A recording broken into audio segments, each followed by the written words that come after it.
Ready?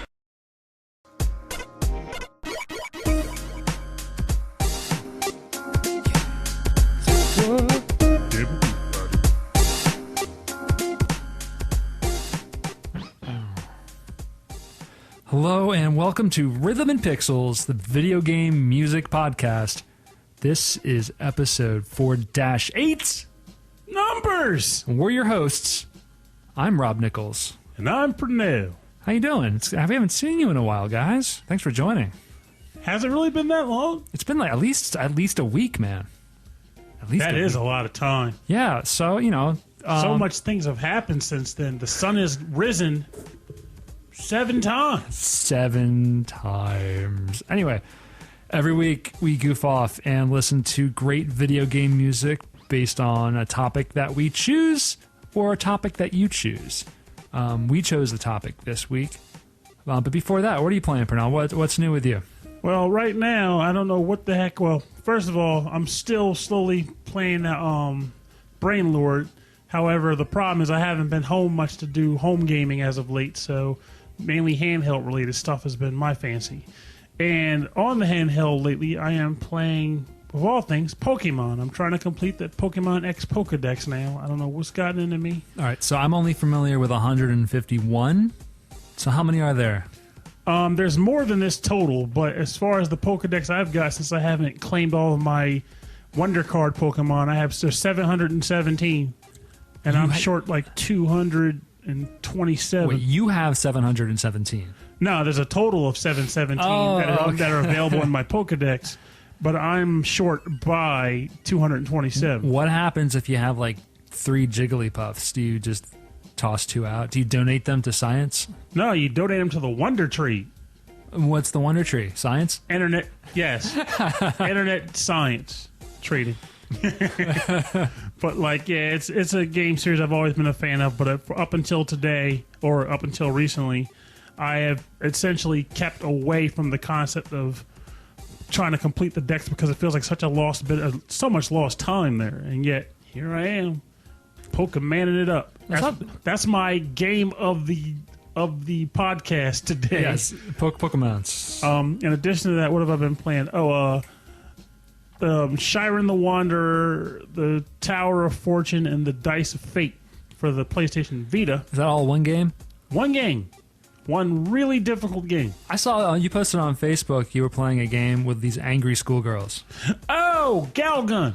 Galgun. Is not for kids. It didn't look like it. Though, honestly, it's only from the outside. Like, in the sense, like, there's no real, like, dirty birdie going on. It's just, there's a point where, like, they make you. It's the dumbest premise. You have to pet them at a point using there's like a love bomb you throw, and you have to pet people till they leave you alone because you shoot them with pheromones to make them go away. That sounds crazy. That's the reason why. But in most circumstances, I probably wouldn't want it. But the gimmick is so goofy that I can't deny it. And basically, what it looked is like it. Yeah. Basically, the premise of the game is you're a high school student who gets shot by Cupid with too many love arrows at once. Okay. Which puts the Cupid love power into overdrive, resulting in you making every woman in the vicinity want you. But you only get one day to find your actual true love, or you will be hated by women and alone forever. Okay. So basically, you're trying to fend women off while finding one woman that actually likes you. I don't know how I feel about that. It's very strange. I mean, it's very strange. Yeah, I mean, it's strange. It was really cute because, like, you had this picture of this little schoolgirl, and she just looked angry. Well, some of them are angry because there's also a demon running around. So funny. That makes some people basically they affect people in a different way where they still like you, but they want to beat you up. Basically, they want to beat you up for the most part. That's funny. They want to abuse you all to themselves. It's really rough. So, like, for those people, you have to get the demon possession away from them, and then you have to shoot them with the pheromones. Calm. It's bizarre, yeah, but it's really bizarre. Very strange. What are you playing, actually? I'm playing Street Fighter V. Because somebody got the upgrade. Yeah, Amazon came through. I I thought they were going to come. I thought it was going to come through this week, but it came in on a Sunday, which is crazy, and I was really happy about that. So yeah, I'm online and I'm training. So my scrubby Ryu and Cammy. Training. That's all. It's train. I'm really enjoying it. I really like the how offensive the game is. It's very offense driven.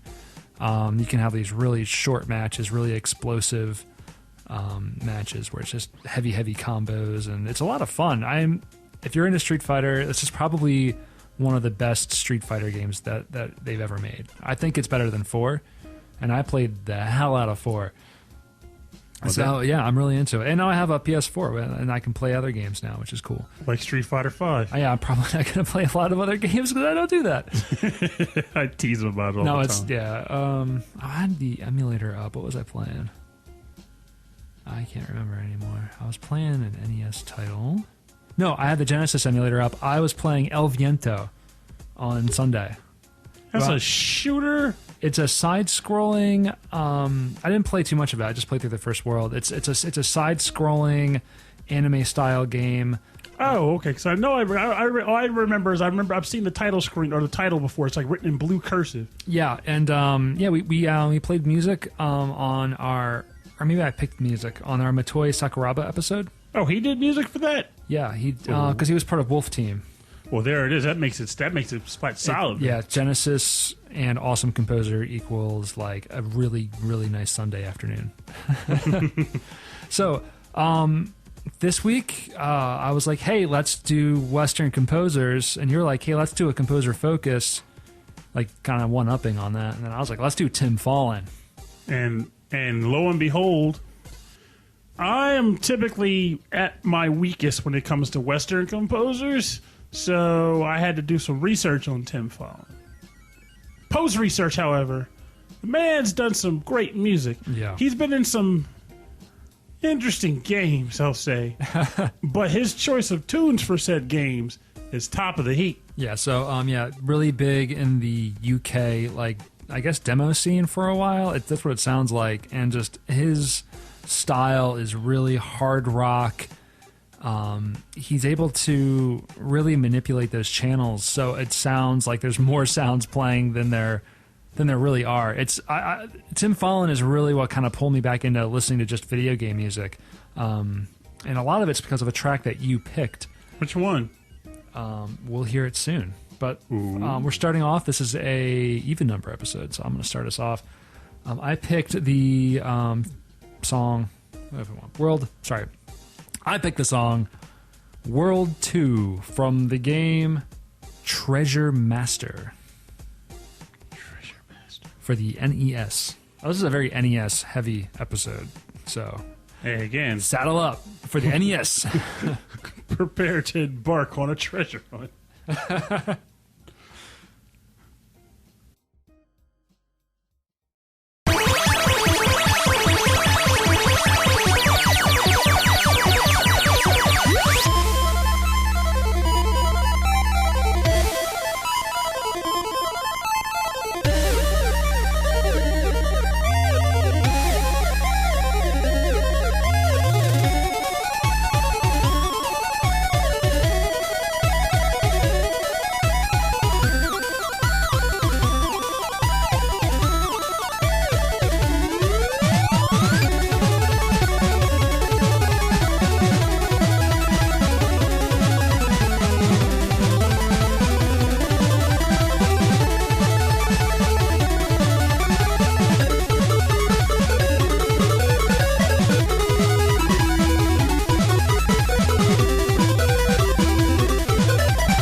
You're listening to World 2 from the game Treasure Master for the Nintendo Entertainment System by composer Tim Follin. This is like... It screams, it's got elements from Solstice, it's got elements from Silver Surfer. Like, this is the Follin sound. 100%. It sounded weird for some reason. Like, even though I know his last name is Follin. This is the Follin sound. This is the Follin sound. Like, he's got like these solos, and he's got all these crazy sounds. Like, you were like saying, like, this, he's got a lot going on. Rise up to the Follin sound. But no, this is, yeah, I'm really digging this. I was listening to it. Now, this is a game, one of those examples of a game I've never played, and so I was trying to picture what kind of environment it would be in. And I can see this playing over, like, even a present-day game like Spelunky and enjoying the heck out of it. It's a great beat. Like, it evolves, too. Like, it starts with that doom, doom, doom, doom, doom, doom, doom, doom, and then it comes into all this crazy stuff, and then it keeps evolving and evolving and evolving. But it starts off like this. And when I first heard the opening, I was like, this is insane. He is crazy. Like, he starts off as a track like that. It's just nuts. And honestly... Stuff like this I kind of enjoy preferably because I like the idea of music that constantly kind of evolves throughout its play. As you know, don't get me wrong, a really good repetitive beat can definitely win the day. But if I had to choose one or the other, I think I would go with something like this where it's a constantly evolving track. And especially for that first listen, it constantly shocks and surprises you. Oh, man. All right, so... We're going to play this after the show because it looks terrible. What the game does? Yeah. Oh, no. But it does fall in line with what I said earlier. He's got some good stuff on here, too. And I think we've got games that holy gripe. Yeah, it's interesting for sure. No, the best is this cover artwork. So the cover artwork is like a mixture between... Like 80s! Yeah. It is so 80s! It's like the best of like the late 80s, early 90s. You know, you got the guy. I thought I was looking at Totally Rad for a second. Yeah, it's like Totally Rad, or it's like almost like the Back to the Future kind of font, but with lots of pastels. Treasure Master. The dude's got his hat on backwards and sunglasses on because he's rad. I was expecting an archaeologist, not Mighty Max Jr. I think this is going to be our cover. We're going to have to do like some awesome like 80s like thing and just have to be like, hey. Oh, mercy. Because there is something like really 80s about this music too. Well, he composed it in the era and he took advantage of the tools that were at his disposal back then. Yeah. Like we were saying earlier, they did a lot with very little, I think, back then. Yeah, this is still only 4 channels, like 3 sound channels and 1 noise channel. So that's only 3 sounds that could be played at one time. And he beasterized this thing. Yeah, I think I played one from Neil Baldwin on a previous episode called F1 Championship for the NES, and it sounds like he's got like 12 Nintendos like stacked on top of each other. It's crazy. But we can just talk about the stuff all day long. Pernell? It's time to enter the 80s. More 80s. Or maybe early 90s. Actually, it was early 90s for sure. So what are you starting with, man? The magic and wonder. Yes.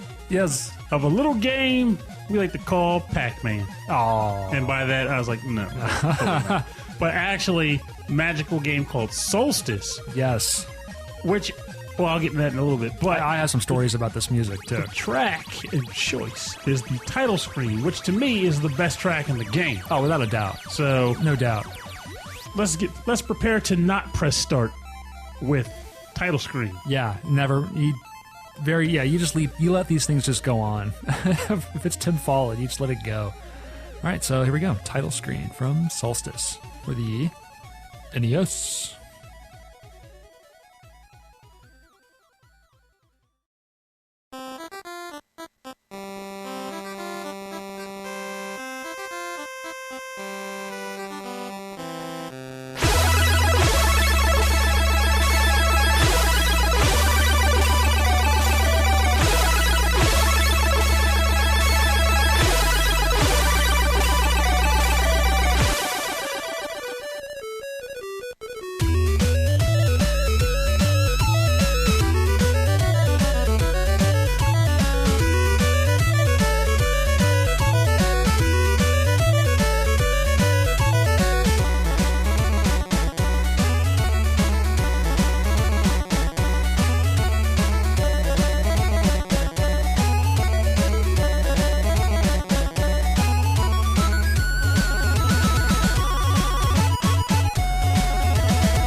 title screen from the game Solstice.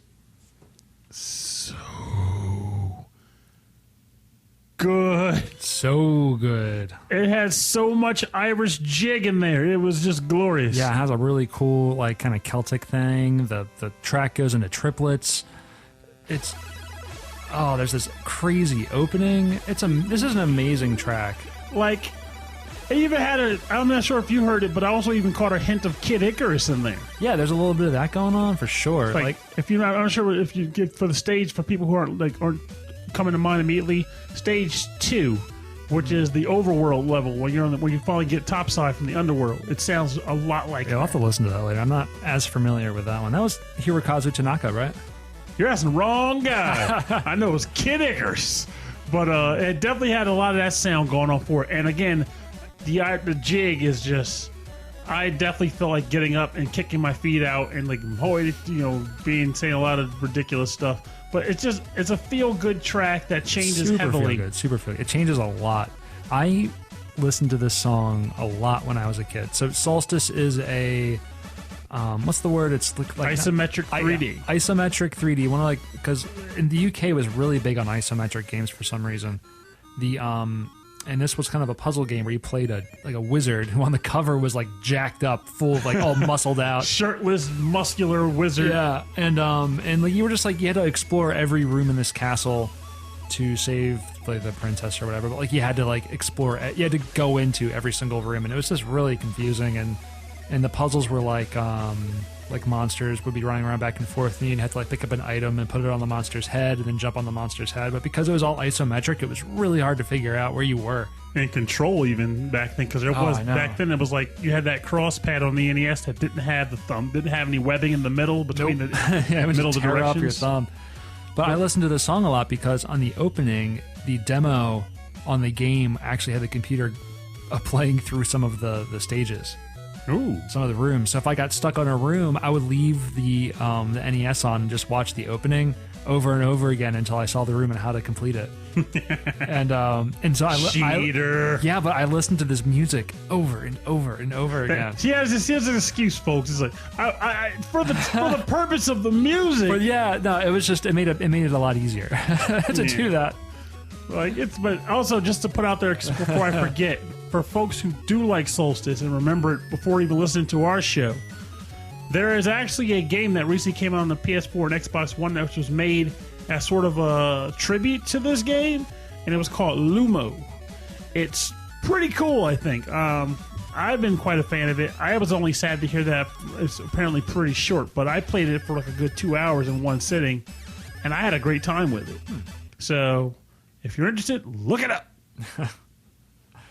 All right, well, let's keep it going. I have another rockin' long rolling track. This is a rockin' and rollin' track. Definitely. This is I've never played this game. I've only heard about it because of the Angry Nerd. But this is Silver Surfer, and this is BGM 2 from the game Silver Surfer for the NES.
Yeah, this is background music 2 from the game Silver Surfer by Tim Follin and his brother Jeff Follin. Jeff with a G. For the Nintendo Entertainment System. Oh, this is crazy good. Like, this whole soundtrack is like, get off your chair and just like throw your hands up. I'm jitterbugging right now. This is like fist pumping, pelvic thrusting, like, but the the pelvics.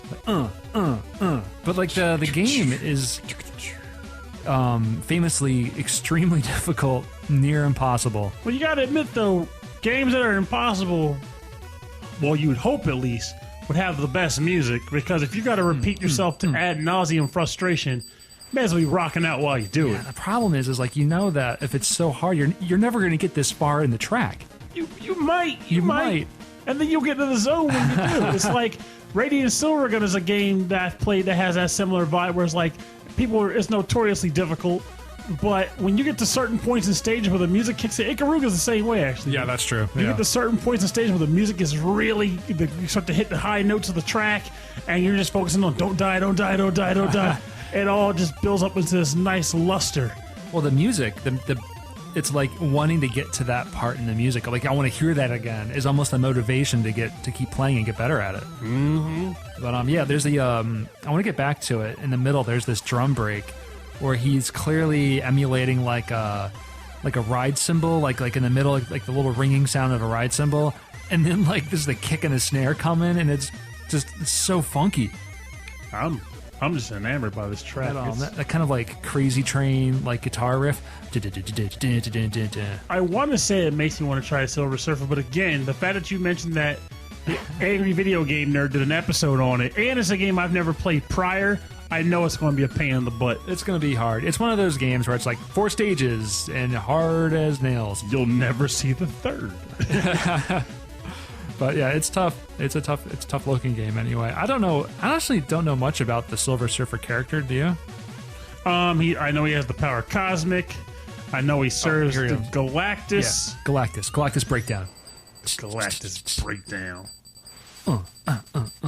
Galactus is cool. No, he's not. He eats planets. What's bad about that? What's good about it? Well, I mean, like, it's not good, but it's cool, right? No! It's not even an awesome thing. He just eats planets. It's not like he gets power from planets. He's just a big lummox who eats planets. And it's just like, why do you do this? I'm hungry. Like, that's not exciting. That's not even cool. It's just a bland, overly powerful character. And whenever he's been on, like, the comics or, like, the TV show, like when he was on he used to be on the X-Men sometime, they could never, or Apocalypse was like that too, actually, I think about it. But like, the same premise was like, there was no goal. It was just, I eat because I'm bored. He's hungry, man. And whenever someone had to fight him, he went away because, why? Because he got bored. He's like, oh, he's like fighting anymore, I'm going to leave. And everyone was like, we won, like, you didn't win anything. You're losers. He's too strong and he's too boring to be exciting. All right, well, Silver Surfer's awesome. He's cool. He looks cool. I don't know much about the guy. One of the strongest characters in the Marvel universe, if not the strongest. No kidding. Some people, it depends on who you ask, but how about like he's Phoenix? In the top 3. He's in the top 3. Top 3 at least. Comic fans, prove me wrong, because I'm going off of memory here. If I was thinking like we didn't do this, we should do like a Marvel episode so I could play from Silver Surfer. Oh, it's so good. Fine by me. There's tons of great Marvel tracks out there. Now, what's your song?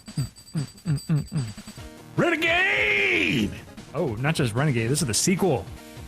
Target Renegade. Target Renegade. It's come up before. Oh, yeah. But now I'm actually familiar with the game and still wanted to pick a track from it. That's a cool soundtrack. It's really, really cool. Yes, it is. If you go back to episode 8, yeah, episode 8, we did that whole episode on cutscenes. And, this cool. game made the cut.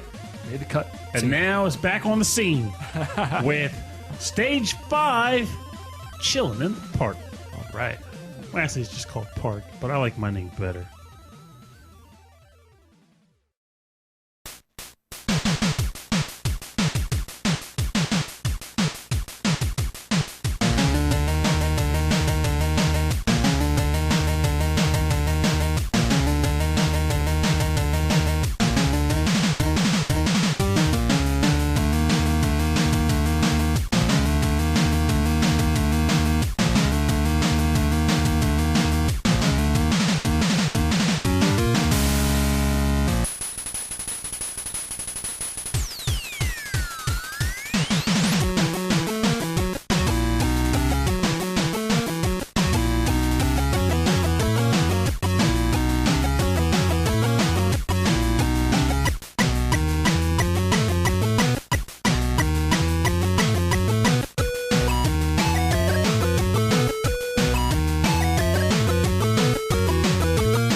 hope you guys are enjoying this.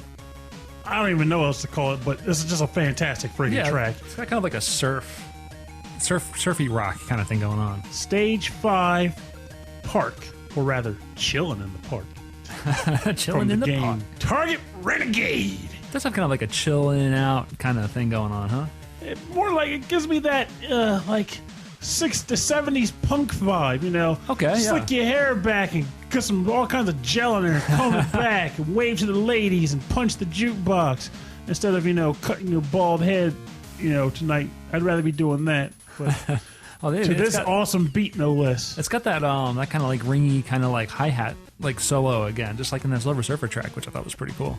It's just like I was listening. I mean, Rob made this comment earlier, so I'm not going to steal credit for this. But it's like he said, you don't even need nostalgia or nostalgic vibes to appreciate this tune if you're into game music in any way.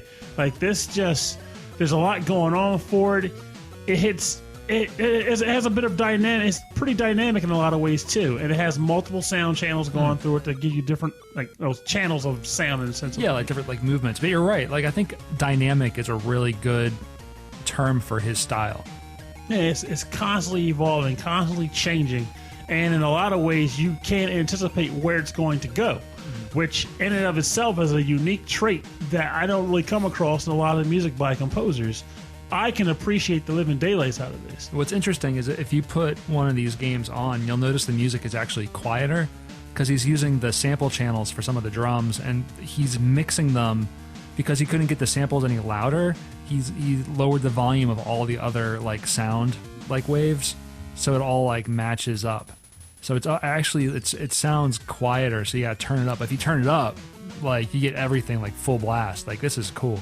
And that's when you get the real jam session kick off. Yeah, and he's got like, quiet sections and loud sections. It's really, really interesting music. And the other thing about this too, like for what little I remember about Renegade games, this is my favorite part. Plop, plop, plop, plop. Like it also even said. I mean, the way I described it earlier, the game itself, if I remember correctly, is kind of that similar vibe too. It's basically a bunch of bikers fighting. Yeah, it's got like that the Warriors kind of thing going on. Yeah, like the Double Dragon and all that. Very well, like this. I would love to have heard this in Double Dragon 2, even though Double Dragon 2 had its own great music. Yeah. I would have liked to have heard this in Double Dragon 2 or River City Ransom, Sherman Park, Take 2. Have it this. I'd have been a fan of this in that game, and who knows? Maybe I'll finally give this game a real shake. Yeah, we should. So on the kind of positive sounding vibe, I've got my next track, also NES, The Incredible Crash Test Dummies. Remember they were a thing for a while? I remember they had a cartoon. Yeah, I think this is based on the cartoon. Oh, dear Lord. That cartoon was pointless. It's just background music one from the game The Incredible Crash Test Dummies for the Nintendo Entertainment System.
This is background music one from the Incredible Crash Test Dummies, yeah.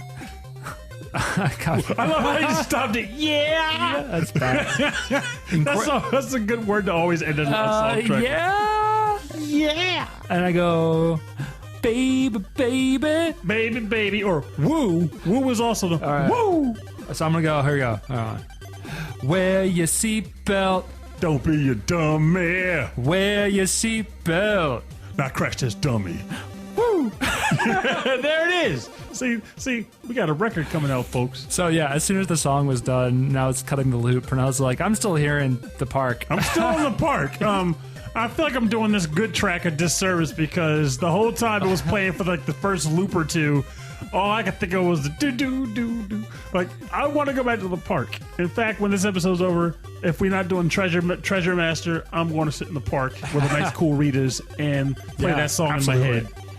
So it's just, but again, like, this is another awesome track by the man. This is Tim Follin and again his brother Jeff Follin. They work together on this, and this is actually probably the shortest track we're going to play on this show. Yeah, it's surprising. It looped pretty quickly. Like, so every once in a while, Blue Moon, you'll come across a track where we'll be listening to it, and then we'll go, wait a minute, the loop already came up. And at least usually with those, it's like it might be like a minute into it. This was like seconds. Yeah, so seconds. you know who produced this game in 1993? LJN. Oh yeah. It made me wonder who did the music for Nightmare on Elm Street and Friday the 13th, so we can have an excuse to shoehorn those onto the show. I'll take a look. I think I know who it is, but I don't want to say for sure. But we'll take a look. What's your final track, Pernell? Oh, now this track's starting to. Now we gotta pick my track. Now it's starting to click for me because the. Woo. But he does use that a lot. That kind of like kind of fades in and fades out. It's very dynamic in the track. I am digging it. But my final track, is from a game that I have memories of both fun and frustrating, though in an earlier incarnation. But still, the games are pretty much identical. So let's just go with the choice, which is Super Off-Road.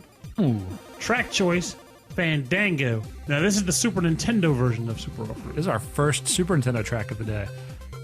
Maybe our last. Maybe.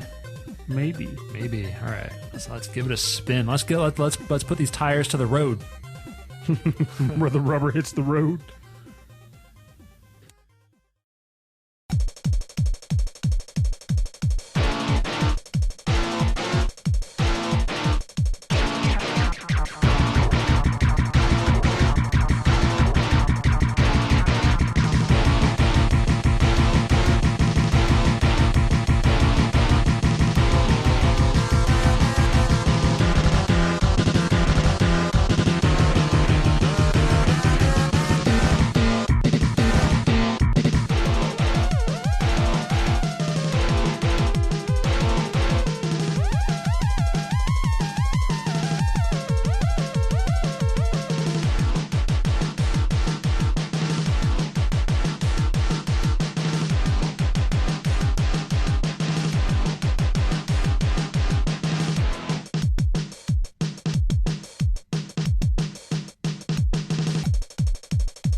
Oh, I'm sorry. I didn't even realize we were back because I was too busy getting my Fandango on. Fandango from Super Off-Road. Yeah, I think this is the best. This is my favorite, I think, on the Off-Road soundtrack. Really? Well, definitely from the Super Off-Road SNES soundtrack for sure. This section right here sounds super cool. I still have pretty, heartfelt memories of the NES OST, but I gotta say, these Super Nintendo tracks definitely stepped up the game a notch. Yeah, growing up, I wanted off-road in any form I could get my hands on. I was so into this game because it was 3 players in the arcade. It was so much fun. It was a pain in the butt is what it was. We got this game on the NES, and it's the very first driving game I ever played where, there's been other games since, of course, but it's the first one I ever played where the steering was controlled by left and right in reference to the direction the car was facing. So you'd have to push right to make the car turn right to go up on the map. And for the longest time, I couldn't grasp that when I was younger. So my guy would just drive into the wall and go nowhere. I'm nitroing into the wall. It was some weird controls. Again, I think it had a kind of isometric kind of look to it. Yeah, I just wasn't ready. Like, I wasn't ready for quote unquote actual driving controls in a game that wasn't behind the wheel. Right. So, but once I got used to that, oh man, that bump and jump game style was good. fantastic. Yeah, and then you upgrade your car and you get a little better control, and then it's just all over. Mm-hmm. So the music was this was originally an arcade game, and then ported to like every computer system and video game system at the time.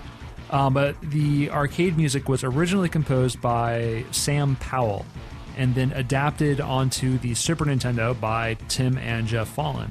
And it sounds awesome. Like, this is one of the best versions of that track. I feel like they've done a fantastic job on this. There's no way I could say otherwise. So one thing I found while doing a little research on the composer was that if you play this by yourself, the other 3 cars are controlled by the computer, and they all have names. And it was the red car is named after the composer, the Hurricane Sam Powell, and the other 2 are named after some developers. So I thought that was really cool. Like, hey, there's his name, and they actually named the car after him. That's got to be a nice tribute when you think about it, too. Like, you actually live on in the game indefinitely. Because a lot of times, I mean, when it comes to our favorite games, music and creation in general, a lot of times the people get kind of buried in the credits, and most people might just watch the credits only to hear whatever track's playing over, but don't remember the names. So you remember the gray car, right? The ghost car? No, in this game there was 4 cars, 3 players. The 4th was always the computer, and it was always super hard. The gray car. Yeah, I call him the Gray Ghost. Oh, the game is named for him, Ivan Stewart. That gray car was named Ivan Stewart? Ivan Iron Man Stewart. This is his game, Ivan Iron Man Stewart's Super Off-Road. For the record, let's just put this out there. When we were kids, did anybody know who the heck Iron Man Stewart was? I'm going to guarantee my cousin Mikey, who was back on 2-1, the Pokemon episodes. Yeah, he knows. That guy's into racing. But was he into racing back then is the question. Oh, yeah. Because all I knew was like, Iron Man Stewart's Super Off-Road. Thanks, Iron Man, for whatever it is you do. You're not the real Iron Man. Tony Stark's Super Off-Road. But no, it's I mean, I love the games. This music is freaking fantastic. Fandangtastic. Fandangerific. There it is. I'm using that now going forward. Well, I'm going to pull this track down, if you don't mind, and we're going to get into the bonus round. How about that? Oh, I'm ready for this bonus round. Bonus round! For good reason. What? Okay, what are you on? What are you on? I don't even know what it's an air horn. Rob, you totally swallowed an air horn. You need some of this Crystal Pepsi over here. You need something. All right, I'm through. Thank you, because I'm scared over here. Your dog is over here kind of cowering in the corner. Doesn't know what to make of your words right now. All right, air horn done. My first track for the bonus round portion is Air Horn by Rockadoculus. It's the air horn remix. Now this is by the artist Voldac with the V ending with a C. Voldac. This is his remix of BGM 1 from the game Silver Surfer. Ooh. Yeah, so let's give this one a spin. Oh God, stop. No.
Just plop. Just plopped it down.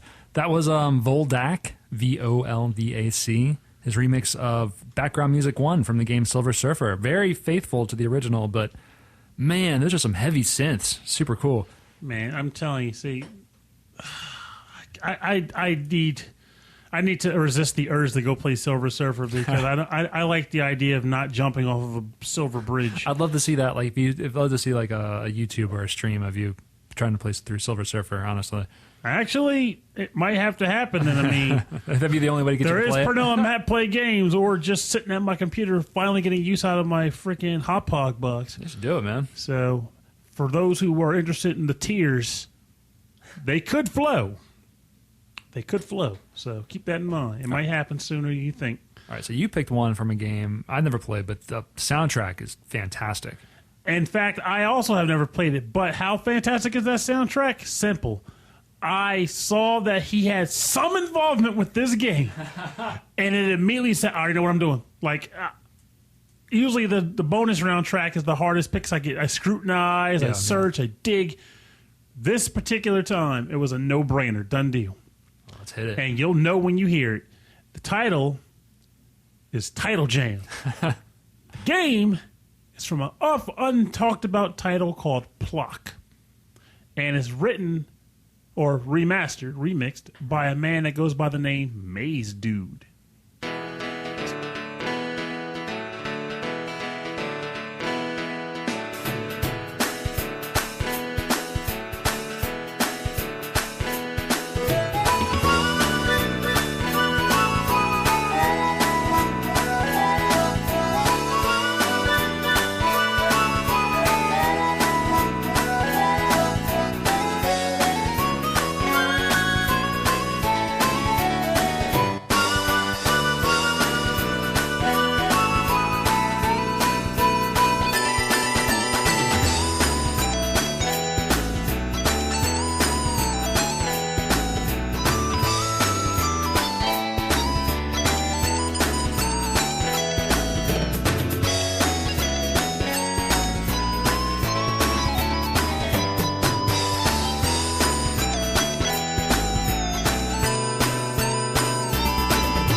Was that a jam? Was that a jam? That was a super jam.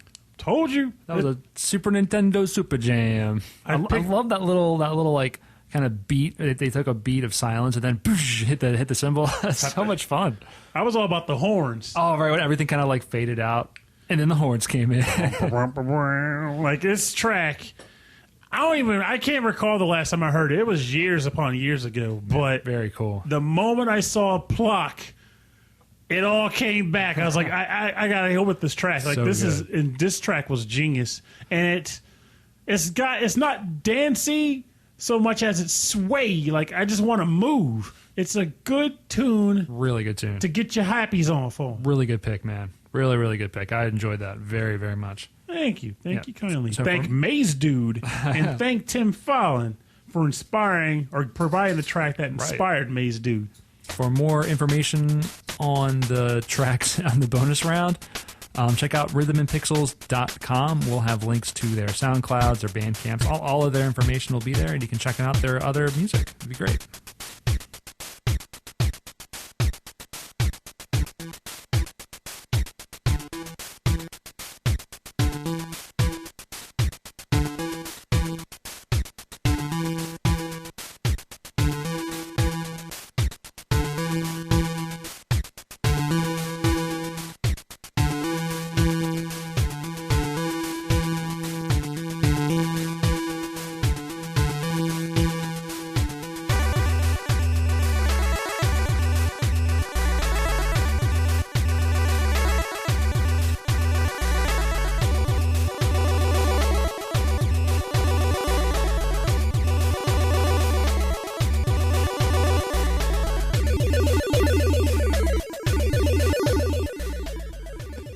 Thank you for joining us today on the Rhythm and Pixels video game music podcast's focus on the composer Tim Follin. Thank you for choosing this guy because I didn't know what to expect. What I got out of it was spectacular tunage. Yeah, I'm glad you enjoyed doing a little bit of the research on this one. Oh yeah, it was a great time. And speaking of random research, one thing I want to point out for our listeners here is that we actually have a new, a new sound in the podcast sphere as of late for game music audio. Yeah, if you want to, there's actually another VGM video game music podcast. He reached out to us, and it's a really, really cool show. He's very much more focused on the music aspects of things, so I appreciate that. Do you have the title? I actually do. And thank you for asking me because, hey, there we go. Good, because I don't remember. It's only because he's still new to us. But yeah, he's still new, but it's an awesome gimmick. He goes by the title Forever Sound Version. Forever Sound Version. So yeah, Google that. Put that in your Google. In your Google box. And I got to tell you, the first episode, he had a ridiculously awesome standout track. Turrican was great. I love Turrican, but by the end, I got to tell you, the standout track that he picked was from a game I have never heard of or played called V-Rally. Oh, yeah, that was really good. When you listen to this track, or you listen to this podcast, and you come across that track, you'll know. You'll know you're in for some good times with this guy. So give him a listen. Yeah, so definitely check him out. If you want to let us know what you're up to, what you think about the show, or if you've got any of your own tunes, or even if you're doing your own podcast, let us know about it. Send us an email. rhythmandpixels@hotmail.com. And for more information about our show and full track listings for all of the episodes and all of the goofy artwork that we do every week, check out the website.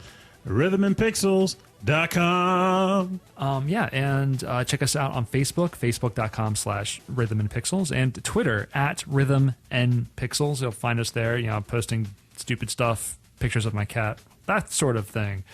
Pretty soon, if you want to be a patron of our show, you can do that. A few bucks a month, even just $1 a month, will go a long way to helping us with the file storage and the domain name, all that stuff. It would be really helpful. So I'll have the information to that on the Facebook and on the blog. But got anything else, man? Honestly, I'm looking forward to more dialogue, more suggestions, more general awesomeness. And I got to say, there's been a lot more dialogue and chatter on the Facebook sphere for sure. It's nice to see a lot of like kind of community kind of coming up on there and just chatting it up. It's really great to see that, and I get to learn about more stuff I might not have heard before. Yeah, I mean, I gotta tell you, like, there's just something nice about, you know, somebody coming out and saying, "Oh yeah, man, you totally," even if it's something like, "Yo, dude, you totally missed this track. Yeah. Check this out." And like, all right, it's almost like that scene from Back to the Future. Nice sound you're looking for? Well, listen to this. And then they send you a link, and then everyone starts chatting about it. Also, game recommendations have been coming through on there, which is beautiful. So. Definitely. All right, so I gotta sign off because it's I gotta go. Oh, jeepus. I know it happens. All right, so we're the Rhythm and Pixels video game music podcast. My name is Rob Nichols. And I'm Pernell. Thank you all for listening. Not much for a word of wisdom tonight, only because the topic wasn't fitting for one. So all I'm going to say is I've given up soda for 2 weeks now. I just took a sip of Crystal Pepsi tonight. I don't know what's happening to me, but I'm kind of scared because it's not quite gelling. It'll do that to you. I'm scared. I'm proud of you for cutting it out. Maybe you should cut it a little bit longer. I will once I get through the nostalgia trip of Crystal Pepsi. Yeah. All right. Crystal Pepsi. Oh, wait, here we go. It's the one. That was the slogan, wasn't it? I think so. Not you got the right one, baby. God,